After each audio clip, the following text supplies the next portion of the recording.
पनौती बहू। किसी की वजह से अगर कोई काम रुकता ही चला जाता है तो लोग उसे पनौती कहने लगते हैं। अरे आज हम लोगों की जूस की फैक्ट्री का माल ट्रक में लद कर शहर जा रहा है। डिलीवरी होते ही पेमेंट भी आ जाएगी। लाखों रुपए का माल है। लेकिन थोड़ी ही देर में रितु का पति दौड़ता हुआ आता है। पिताजी, पिताजी, वो जूस से भरा ट्रक पलट गया। सारा जूस पास की नाली में बह गया। हे भगवान, तेरी शादी के बाद ये पहली बार ऐसा हुआ है। मैं तो बोल ही रहा था कि इस लड़की की कुंडली बनवा लो। देखा, आए दिन नुकसान। बेचारी रितु पर्दे के पीछे से ससुर की बात सुन रही थी, लेकिन करती भी तो क्या, कहती भी तो क्या। अरे रितु, क्यों उदास होती हो? मुझे भरोसा है तुम ही मेरे घर की लक्ष्मी हो। आई आई आई आई आई आई! अरे मेरे पैर में चोट लग गई है रितु, जरा चल डॉक्टर को दिखाते हैं। रितु सास के साथ डॉक्टर के घर जा ही रही होती है कि उसका पैर फंस जाता है और वो सास पर गिर जाती है। हाय रे, पहले से पैर टूटा था, अब ऊपर से मेरे ऊपर गिर गई। हे भगवान, उठा ले मुझे भगवान। आये, आये, आये, कोई उठाओ तो मुझे। हाँ सासू माँ, लाइए हाथ दीजिए, यहाँ बैठिए, मैं पानी लेकर आती हूँ। अरे अब तो डॉक्टर भी चला गया होगा। अरे इस लड़की के कारण पता नहीं मैं अपने पैरों पर खड़ी भी हो पाऊंगी कि नहीं। माँ, बहुत घबराहट हो रही है। कल मेरी अपनी खुद की फैक्ट्री शुरू होने वाली है। पता नहीं कैसा रहेगा मेरे लिए बिजनेस। अरे क्यों नहीं बेटा, अच्छा होगा। इतनी लगन और मेहनत जो की है तूने, बस तेरी बीवी का मनहूस साया ना पड़े। अरे जब से आई है कुछ ना कुछ मनहूस होता ही चला जा रहा है। कैसी बात कर रही हो माँ? एक तो वो अपना घर परिवार छोड़कर हमारे लिए यहाँ आई है, और तुम हो कि।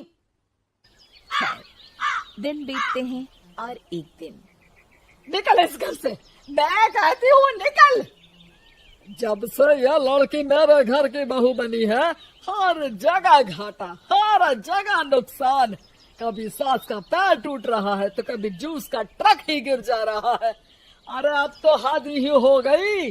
मेरे बेटे का इतना भारी एक्सीडेंट कि वो कोमा में चला गया। वो तो शुक्र है कि जान बच गई।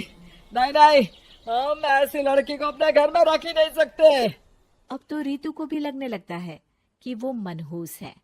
वो चुपचाप घर छोड़कर निकल जाती है। चलते चलते रितु एक जंगल में झोपड़ी में पहुंच जाती है, जहां एक साधु तपस्या कर रहे होते हैं। आ गए बेटी, क्यों परेशान होती है? ये तो जीवन का नियम है। इंसान हमेशा नकारात्मक चीजों को ही सुनता, देखता और समझता है। किसी की अच्छाई उसे नजर ही नहीं आती। आपने मुझे बेटी कहा है तो शरण भी दे दीजिए बाबा। मैं आपका सारा काम कर दिया करूंगी, बस आपके जीवन में मेरे जैसी बेटी की वजह से कुछ बुरा ना हो। साधु आंख बंद करके मुस्कुराता है और रितु उनके घर की बेटी बन जाती है। पिताजी, भोजन तैयार है, आकर खा लीजिए। बेटा, जो भोजन तूने बनाया है उसमें सांप का जहर है, वो खाकर मैं मर सकता हूँ। नहीं नहीं पिताजी, खाना तो मैंने अपनी आंखों के सामने बनाया है, यहाँ तो कोई सांप आया ही नहीं। ठीक है, फिर ला मैं खा लेता हूँ। साधु खाना खाने जाता ही है कि खाना रितु के हाथ से गिर जाता है और वो खाना बिल्ली खा जाती है।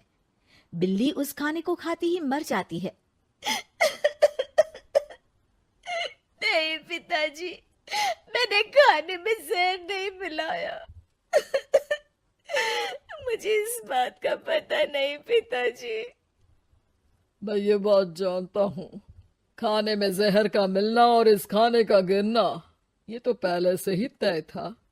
इसमें तुमने कुछ नहीं किया है बेटी। रितु समझ नहीं पाती कि क्या हो रहा है। वो रोने लगती है और साधु को अपनी सारी कहानी सुना देती है कि कैसे उसके ससुराल वालों ने उसे पनौती मान लिया था। साधु मुस्कुराकर कहता है, बेटी, क्या चाहती हो तुम? क्या तुम जीवन भर यहाँ रहना चाहती हो या फिर अपने ससुराल जाना चाहती हो? पिताजी, मैं ससुराल जाना चाहती हूँ क्योंकि वहां मेरी जरूरत है। मैं चाहती हूँ कि मेरे ससुराल वाले मुझे पनौती यानी कि मनहूस ना समझे। उन लोगों को पता चले कि मैं उन लोगों का भला ही चाहती हूँ। ठीक है बेटा, ऐसा ही होगा। तो कल मेरे साथ चलना। दोनों अगले दिन रितु के ससुराल जाते हैं, जहाँ साधु के साथ रितु को देखकर सास कहती है, अरे वाह रे करम चली, हम लोगों के घर में तूफान लाकर चैन ना मिला तुझे। जब जादू टोटका करने के लिए ये बाबा बाबा बुलाकर किसी को लेकर आई है। नाना माँ जी, ये तो मेरे धर्म के पिताजी हैं। मुझे ससुराल वापस छोड़ने आए हैं। ये तो बस पिता का धर्म निभा रहे हैं। इन्हें कुछ मत कहिए। वाह जी वाह, 4 महीने बाद आज ही अपने पैरों पर खड़ा हुआ हूँ और ये मनहूस फिर से आ गई। इस बार क्या जान लेके जाएगी? अरे मेरी भी सिर्फ टांग में फ्रैक्चर था, अब ये आ गई है तो पक्का टांग काटनी ही पड़ेगी।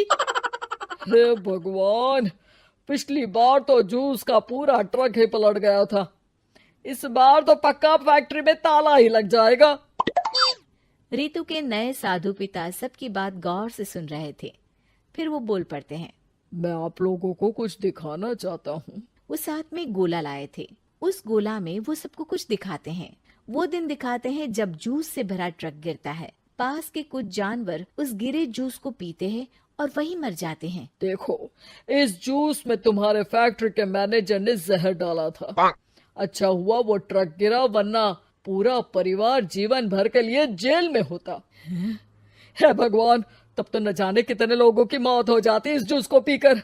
शुक्र है भगवान का, अनहोनी से बचा लिया। फिर वो दिन देखते हैं जब पति का एक्सीडेंट हुआ था, लेकिन रितु के करवा चौथ के व्रत के कारण वो बच जाता है, वरना तो मृत्यु निश्चित थी। सभी रितु की तरफ देखते हैं। बाबा, मैं तो मनहूस नहीं हूँ। शुक्रिया बाबा, मेरे मन में जीवन भर का बोझ रहता कि मैं इन लोगों के दुख का कारण तो नहीं। नहीं नहीं बेटा, मनहूस तो ईश्वर किसी को नहीं बनाता। हर चीज का एक वक्त होता है और जो होना है वो तो होता ही है। मुझे माफ कर दे बहू, तू तो इस घर की लक्ष्मी है, रक्षक भी है। हम लोगों को माफ कर दे बेटा। रितु को ससुराल में छोड़ बाबा वापस चले जाते हैं।